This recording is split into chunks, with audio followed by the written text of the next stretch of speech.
Yesu nashimwe bene data, ndabashimiye ko mukomeje kubana natwe muri uyu mwanya w'ijambo ry'Imana. Dukomeje rero kuri ya topike yacu y'umubiri nk'igitambo gishimwa n'Imana. Twavuze ku ngingo zitandukanye z'umubiri uko zigomba kurindwa kugira ngo umubiri ube igitambo gishimwa n'Imana. Twavuze ku mutima, twavuze ku rurimi, twavuze ku ngingo zindi zitandukanye. Turacyazivugaho rero, ni nyinshi ariko tuzavuga ku z'ingenzi.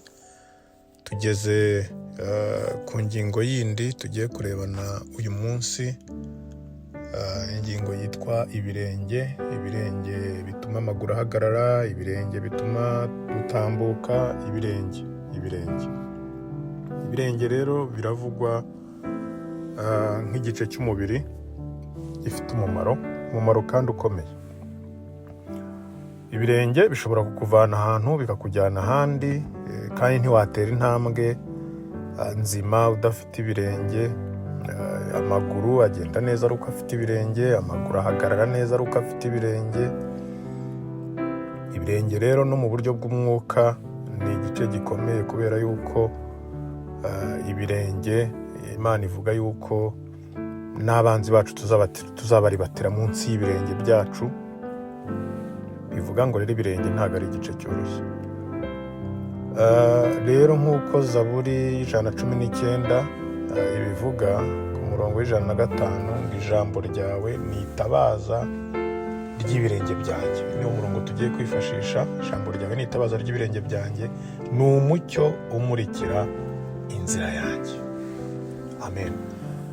Ni ukuvuga ngo ibirenge bigenda neza ari uko bigize ijambo ry'Imana. Ni Dawidi wabivugaga muri Zaburi. Ibirenge bigenda ahazima, bigenda neza ari uko byamurikiwe n'ijambo ry'Imana. Hanyuma uwo mucyo uturuka ku ijambo ry'Imana ukamurikira inzira y'umuntu uri mu nzira igana ku Uwiteka, uri mu nzira nyayo. Murumva rero yuko ibirenge bikeneye ijambo ry'Imana. Muri make rero, kugira ngo ibirenge byawe birindwe, kugira ngo ibirenge byawe bigende ahabugenewe, rinda ibirenge byawe urimurikishiriza ijambo ry'Imana. Numurikishiriza ibirenge byawe ijambo ry'Imana, inzira zawe zizaba iz'umugisha kandi inzira zawe zizaba izitunganye. Yesu nashimwe. Nta mukristo ubaho adasoma ijambo, nta mukristo ubaho ataba mu ijambo, kubera yuko ijambo ry'Imana nibyo biryo by'umukristo. Ijambo ry'Imana niyo ntwaro y'umukristo. Rero nugenda nta jambo, uzaba uri nk'umuntu wambaye ibirenge byambaye ubusa, uri kugenda ahabi nyine, cyangwa se mu mahwa, cyangwa se mu bimene by'amacupa. Uzahura n'ibizazane byinshi kandi ntuzabasha kwirwanaho. Ijambo ry'Imana ni itabaza ry'ibirenge byawe, rituma inzira zawe zitungana. Nusoma ijambo ry'Imana kandi bizakurinda kujya aho wiboneye hose, cyangwa se kujya aho utazi, kuko aho hose wajya nta jambo bizatuma kwizera kwawe byanze bikunze kunamuka, kubera yuko hari henshi umukristo ajya ahitiranya.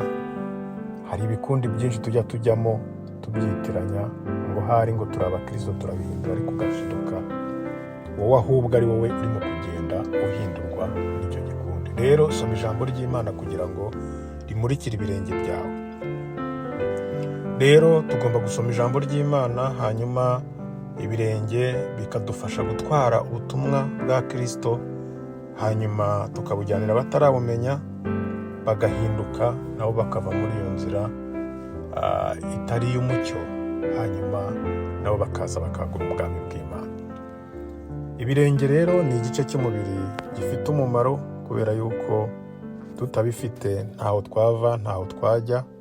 Niyo mpamvu rero bene data mbinginga kugira ngo musome ijambo ry'Imana, ni itabaza ry'ibirenge byanyu, kandi ibirenge byanyu mubirinde kujya ahatari aho umugisha, ahatari aho mwavuganye n'Imana, kuko inzira ni nyinshi, ariko inzira y'ukuri kugira ngo uyimenye binyuze mu ijambo ry'Imana. Imana rero ibahe umugisha. Reka dushake iri tabaza ry'ibirenge byacu, dukomeze dusome ijambo ry'Imana, dukomeze twiga ijambo ry'Imana, kandi turusheho kurigenderamo, kuko nicyo cya mbere. Kuko uramutse uri umunyeshuri ukicara ku ntebe y'ishuri ukiga ugatsinda ukabona amanota meza, ariko bya bintu wize ntubishyire mu bikorwa, nta kintu bikumarira, nta kintu bihindura mu buzima bwawe. Niko rero n'ijambo ry'Imana rimera, turaryiga tukarifata, ariko tukarishyira no mu bikorwa, niho rizaba itabaza ry'ibirenge byacu, niho rizaba umucyo umurikira inzira tugendamo. Imana rero ibahe umugisha. Uwiteka abagirire neza, Uwiteka biyereke muri ibi bihe byose, kandi mukomeze kubana natwe, mukomeze kwigana natwe ijambo ry'Imana, mukomeze kwitabira kumva icyo umwuka tubwira muri ibi bihe bigoye, mu bihe by'imperuka. Dukomeze tube mu nzira, dukomeze dushikame, twe kunyeganyezwa n'imiyaga yose iri guhita hirya no hino. Mu izina rya Yesu nicyo mbifurije, nanjye nifuriza. Amen.